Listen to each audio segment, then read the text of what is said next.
Lucy Jones, Losing Eden: Why Our Minds Need the Wild. Narrated by Karen Cass and Marston York. Nowadays, most of us spend the majority of our time indoors, and this alienation from the natural world is impacting our health. We've become so disconnected from nature that we now think of the Earth's flora and fauna as either an unnecessary frill or something to be dominated and exploited. And yet, new scientific findings show that our dismissal of the natural world actually goes against human nature. Our estrangement from the planet that sustains our existence is causing us severe psychic harm. But how can a person be moved to care about nature if they were never exposed to it? Will a lack of greenery in your life affect your mental health if you don't know what you're missing? These blinks provide insights into the science of our connection with nature and how we can reimagine our relationship with the Earth as equal and mutually beneficial.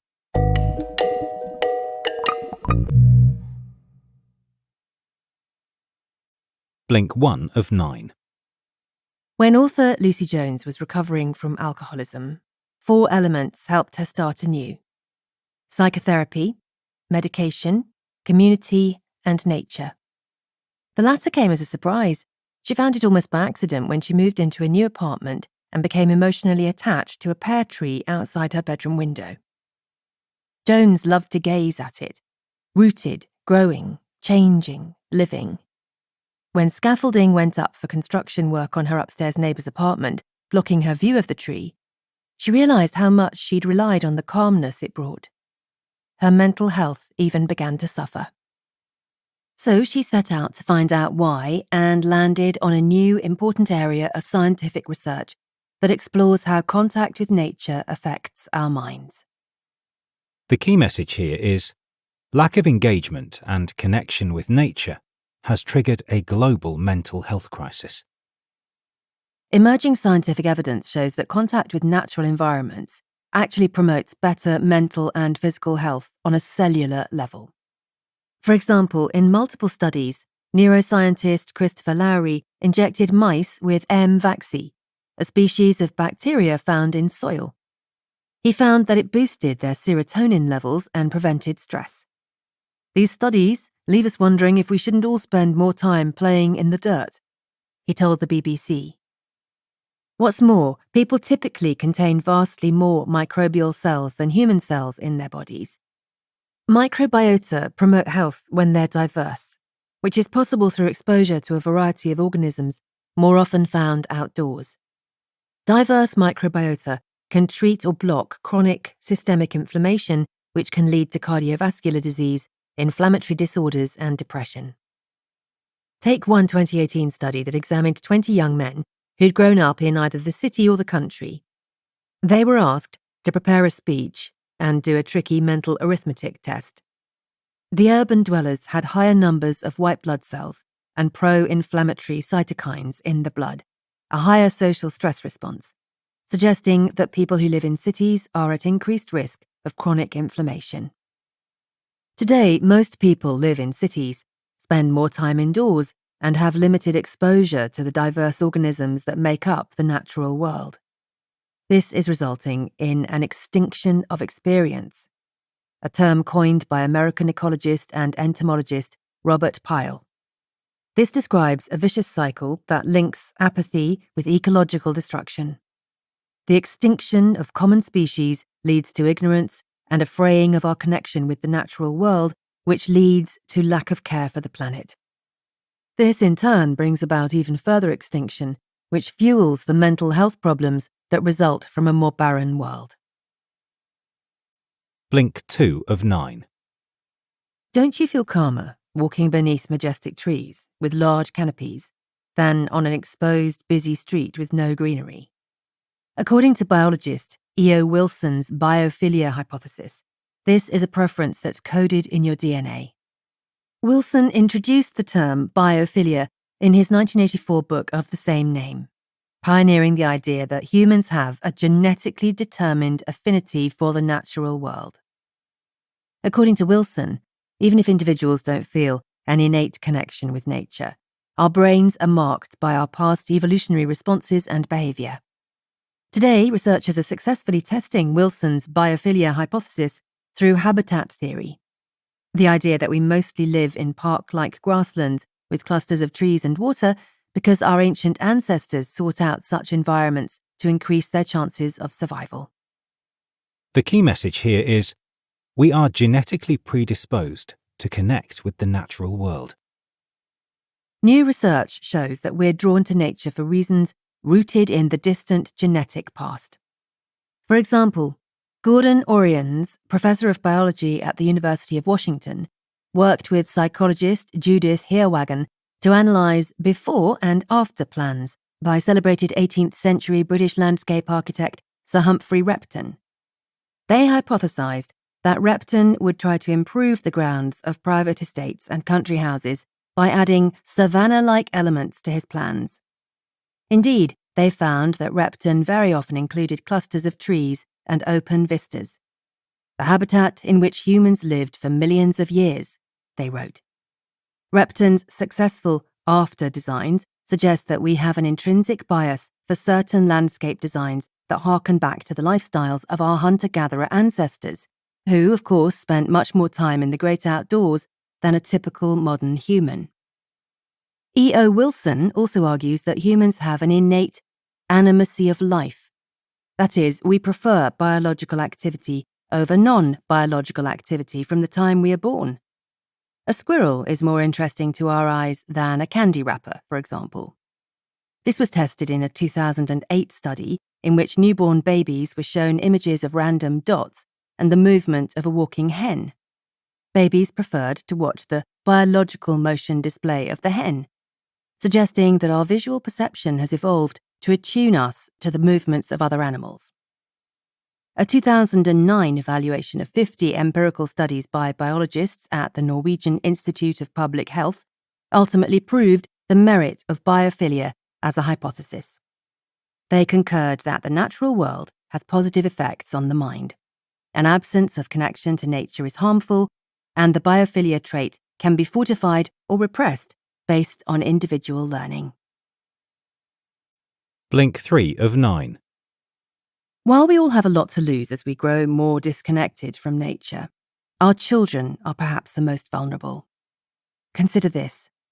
In the United Kingdom, 3 out of 4 children aged 5 through 12 now spend less time outdoors than prison inmates, who are required by the United Nations to get at least 1 hour of exercise outside every day.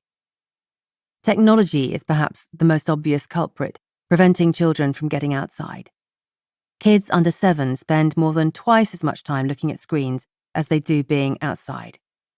But that's not the only thing contributing to their disassociation from the natural world. A widespread safety-first mentality has made parents fearful of letting their children roam, and more congested roads mean it's not as safe for kids to explore the outdoors. The key message here is, forging a connection with nature in childhood is key to mental and physical development. City kids face a disadvantage because their opportunities to access nature are limited, especially in low-income and minority communities which receive less funding for public parks. A 1998 Chicago study showed that children who only have access to barren outdoor spaces play less, and their creative play is much lower. This is significant, as creative play is crucial to social, psychological, and creative growth. And children in inner cities are already more likely to have other factors interfere with their development, like poverty or underfunded schools. But there's an uplifting trend. Outdoor nurseries and forest schools, in which teachers frequently take their classes into nature to learn, are growing in popularity in Britain. Kristen Freer founded the holistic outdoor nursery Elves and Fairies after she sent her own children to summer forest school camps in England. She found that they didn't grow up to become cranky and morose teenagers. They remained curious and talkative, which Freer attributed to a childhood spent outdoors. Then, while teaching piano and folk dancing at a Rudolf Steiner school, Freer decided to open a more affordable nursery that also prioritized imagination and creativity. At Elves and Fairies, the children learn to identify plants and insects. They learn math by counting molehills, and they learn emotional development by dealing with different weather conditions. They garden, sing, read stories, learn how to cook their lunches using food they've grown themselves, and enjoy free, creative play outdoors, all the while gaining confidence and self-esteem. The framework for outdoor learning exists, but it's not accessible to everyone. Political will is necessary to implement it on a larger scale. If not, kids will be less likely to appreciate nature and thus less likely to care about protecting the planet when they grow up. Blink 4 of 9. Jones had been sober for a couple of years, but she still struggled with feelings of doubt, resentment, and frustration. One day she went for a swim in a cove in Scotland, and these emotions began to recede. She was simultaneously calm and energized. Her brain felt scoured clean. It might have been a reaction to the negative ions that are abundant around the ocean and other natural areas where air molecules are broken apart by crashing waves, moving air, or sunlight. Negative ions can help the brain release serotonin and activate the parasympathetic nervous system, calming the body and the mind. When our parasympathetic nervous system is activated, our heart slows, our digestive juices increase, and we feel relaxed. Meanwhile, stress activates the sympathetic nervous system, putting us in fight or flight mode and delaying non-urgent workings like immune function. This is why stress can be so bad for health. The key message here is nature's multisensory stimulation restores our minds, our nervous system, and our immune system. In fact, contact with nature can help our systems maintain balance, something the British soldiers of the First and Second World War knew intuitively. They turned to gardening in the trenches, growing poppies, primroses, and forget-me-nots, which offered them hope and psychological resistance from stress. Another way to ease stress is through the Japanese practice of Shinrin-yoku, or forest bathing, spending at least 2 hours in a forest and breathing deeply. This boosts the immune system by increasing the number of natural killer or NK cells. High NK activity is linked with decreased depression, anxiety, and cancer risk. Or Jones's swimming experience might have been an example of restored attention, a state of mind explained by attention restoration theory, or ART, developed in 1980 by University of Michigan psychology professors Rachel and Stephen Kaplan. According to ART, directed attention, focused on one thing, leads to directed attention fatigue, causing stress, irritability, and difficulty focusing. Meanwhile, effortless attention can be achieved in nature, watching birds fly or leaves rustling, leading to restored attention through feelings like soft fascination. Engaging with nature is hugely beneficial for mental health, but can nature intervention work as a supplementary treatment for people with more severe mental illness, like psychosis and schizophrenia? According to staff at an NHS secure unit, gardening is especially healing and helpful to such patients. It offers the rare opportunity to nurture a living thing, which can impart a sense of purpose and promote patience and resilience. Blink 5 of 9. So, if greater access to nature is good for individual mental health, can simple adjustments to landscape design promote happiness in communities? Studies suggest they can. Robert Taylor Homes was a public housing project built on the south side of Chicago in 1962. It was composed of 28 buildings situated between roads and railway tracks, totally isolated from nature. Violent crime and drugs were rampant. A few buildings had trees or grass nearby, while others were barren and paved with concrete. In the late 1990s, the University of Illinois conducted studies at Robert Taylor Homes to examine the impact of physical environments on well-being. The researchers looked at the effect that trees had on people's lives and found that just a few trees and some grass near an apartment could significantly improve the residents' mental health and cognitive functioning. Their findings offered evidence for attention restoration theory. mental fatigue was worse without access to nature. The greener a building's surroundings were, the lower the crime rate.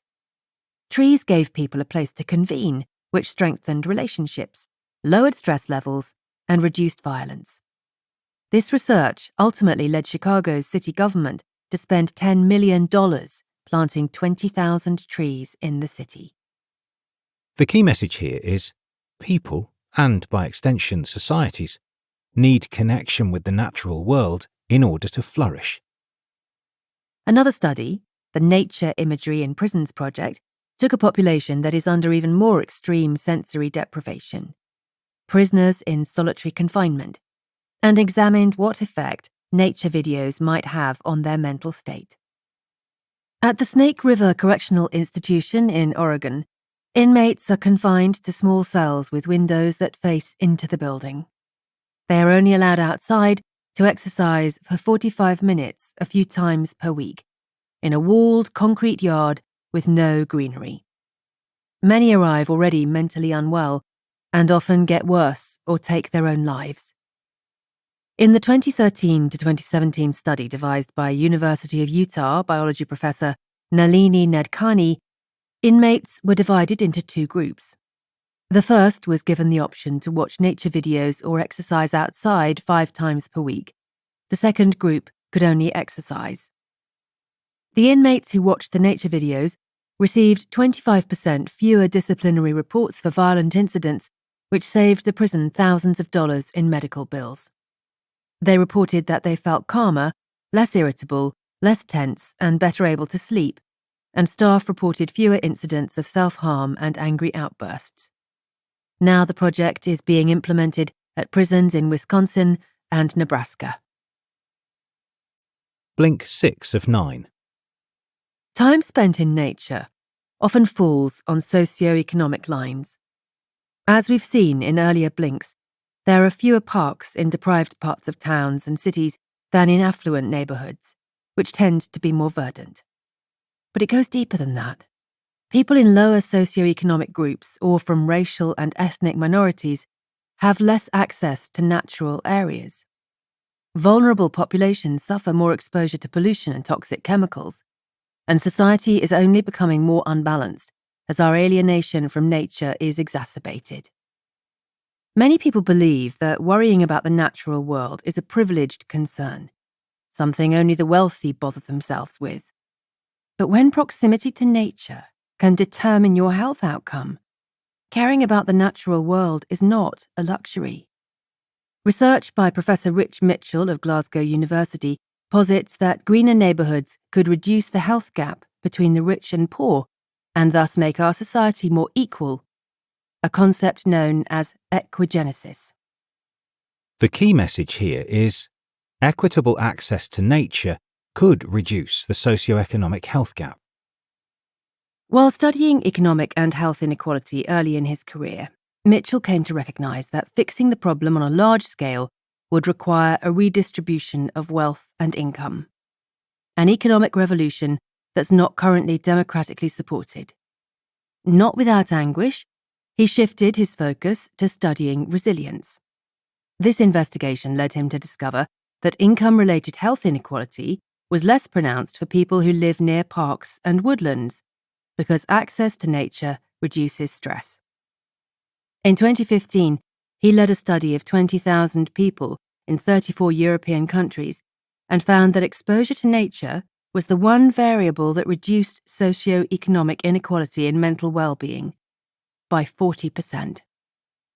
Since marginalised groups have historically been denied access to green spaces, and therefore may not have developed an affinity for nature, another obstacle is engagement. In order to make places truly equigenetic, people must be oriented to them. Local community gardens and initiatives around the United Kingdom are trying to do this by offering programs for children from disadvantaged neighbourhoods and Black, Asian, minority ethnic and refugee or BAME communities. But public funding is often scant or non-existent, and they depend on charities and volunteers for funding. Another antidote to this problem is to include the communities themselves in the park design processes. For example, a Latino neighborhood might embrace picnic facilities, reflecting the cultural fondness for family picnics, or a Muslim community might appreciate separate swimming sections for women and men. Blink 7 of 9. Białowieża, a forest on the Polish-Belarusian border, is the largest ancient primeval forest in Europe. Within it, there's a strictly reserved area that has been mostly left alone for thousands of years. With a plethora of bird, reptile, mammal, lichen, fungi, moss, and liverwort species, Białowieża is an important site for ecological and scientific research. Scientists travel from all over the world to discover new interactions between species and to understand biodiversity. And yet, despite years of protection, it was significantly logged in 2010. 6 years later, citing a bark beetle infestation, then Environmental Minister Jan Žižko altered the forest laws and tripled the amount of logging allowed to take place. The minister's personal priest, Tomasz Duszkiewicz, cited the Bible's instruction that man should subdue the land. But activists, ecologists, and scientists claimed this was merely a ruse to chop down more of the forest. Activists and NGOs like Greenpeace mobilized, physically protecting the forest against the logging and reporting activity to the European Commission, who found Poland's right-wing nationalist government guilty of violating European environmental law. However, an estimated 10,000 to 180,000 trees were felled. The key message here is a society-wide transformation is needed to restore the relationship between humans and nature. Since humans are committing acts of ecological destruction, like the logging of Białowieża, the Earth is now experiencing a sixth mass extinction, with the global wildlife population falling by more than 2/3 as of 2020. This biological annihilation, as worded by Stanford University biologists in a 2017 study, quote, will have negative cascading consequences on ecosystem functioning and services vital to sustaining civilization. So, is there any hope of protecting the natural world from exploitation? In fact, a developing area of law in the United Kingdom called wild law or earth jurisprudence would grant all components of nature legal personality. And there are some precedents. In 2015, the United Nations officially recognized the principles of earth jurisprudence, stating that human rights are meaningless if the ecosystems that sustain us do not have the legal right to exist. In 2008, Ecuador's new constitution included the rights of nature, and in 2010, Bolivia passed a law of the rights of Mother Earth. Also, one piece of New Zealand legislation has been called a new dawn in conservation management. The Te Urewera Act, passed in 2014, granted legal rights to an ancient forest of the same name that is sacred to the Tūhoe people, a tribe of the Maori. Still, our obsession with economic growth is destroying the planet and many lives. But our grief over what we're doing to the world could propel us into action. We can still repair our relationship with the natural world and raise our children to continue the fight to protect it. Blink 8 of 9. Although nature's effect on the psyche is not often spoken about in contemporary psychological discourse, Carl Jung, the founder of analytical psychology, was an early advocate of nature's mental health benefits. He believed that we need to acknowledge the primitive layers in our psyche, using the metaphor of a house to illustrate the concept. Imagine two stories. The top floor was added in the 19th century, renovated in the 20th, and given a modern loft extension in the 21st. The ground floor was built in the 16th century with stonework from the 1100s, and the cellar is Roman, beneath which is a Neolithic cave. We spend most of our time now on the top floor and loft extension, but even though we may not live in the other parts of the house or even see them, they still provide the foundation, just like our evolutionary past formed the structure of the human mind. The key message here is the way we think, write, and talk about nature can reorient us toward our natural biophilia. We have long turned to nature to make sense of our lives, with early myths full of motifs of floods and serpents, a language rife with idioms like the early bird catches the worm, and even an internet vocabulary with words like web and stream. But our language also limits our ability to appreciate nature's wonders. Instead, our vocabulary for the natural world implies a relationship of owner and property, like the term natural capital, which the British government uses to refer to the value of the country's ecosystems. Even the word nature suggests a separation, as if we are not ourselves part of nature. Environmental collapse sounds like it is happening in a vacuum and we bear no responsibility. An alternative is the more urgent ecocide. By adopting language that views humans as equal to nature, while honestly acknowledging the role we have played in its destruction, we can change the narrative. Academic Nicole Seymour writes about the heteronormativity behind many prominent portrayals of nature. Perhaps we view nature as something to be either dominated or romanticized because of the ubiquity of classic literature about nature written by straight, white, educated men.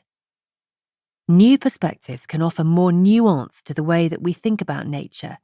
And fortunately, this shift is beginning to happen through public demonstrations and activism. In May 2019, the climate activist group Extinction Rebellion demonstrated in London, forcefully declaring a climate emergency. Blink 9 of 9. Svalbard is an Arctic archipelago north of Norway. Only a couple thousand people live there, and in winter it's dark by noon, so you need to carry a flashlight.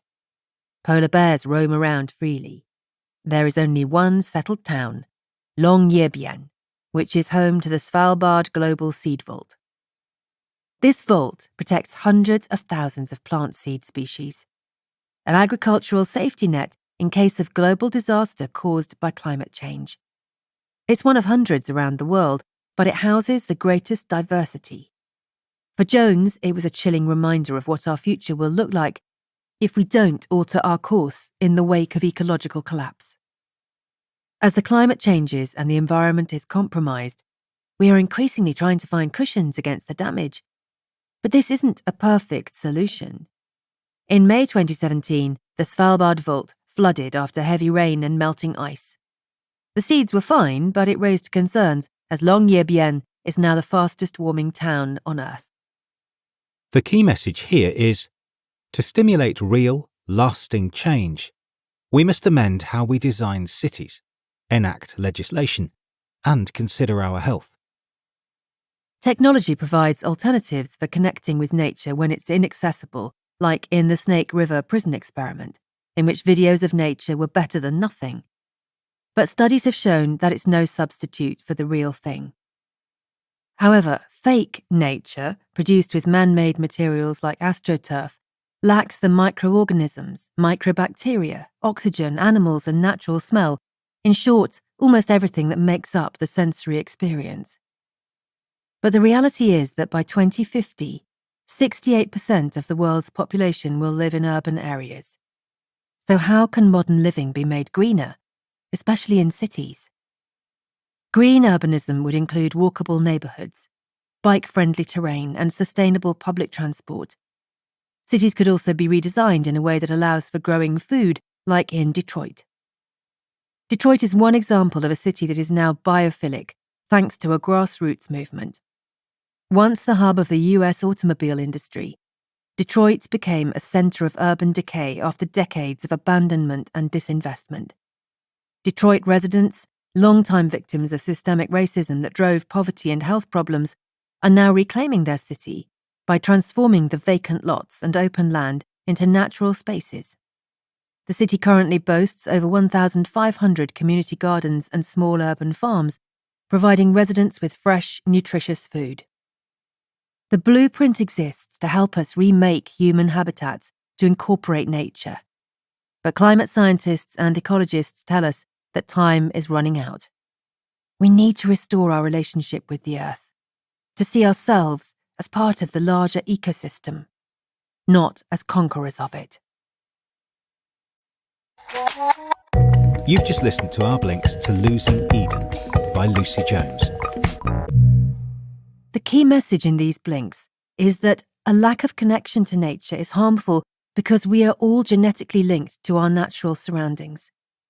Though it's better for children to develop an appreciation for nature early, it's never too late to reactivate your inherent biophilia. Nature can drastically improve mental and therefore physical health. It can thus also improve societal function and close the socio-economic health gap. If you want some more actionable advice, let yourself experience feelings of awe. Awe helps us ease our preoccupation with ourselves and our own suffering. In fact, a University of Toronto experiment showed that awe leads to significantly decreased levels of cytokines, which cause bad inflammation. Other studies showed that awe can abate narcissism and arouse generosity, increase happiness, and strengthen social collectives. So, next time you feel stressed or bogged down in your own head, find a natural spot that inspires awe. Have you got any feedback? We would love to hear what you think about our content. Just drop an email to remember@blinkist.com with Losing Eden as the subject line and share your thoughts.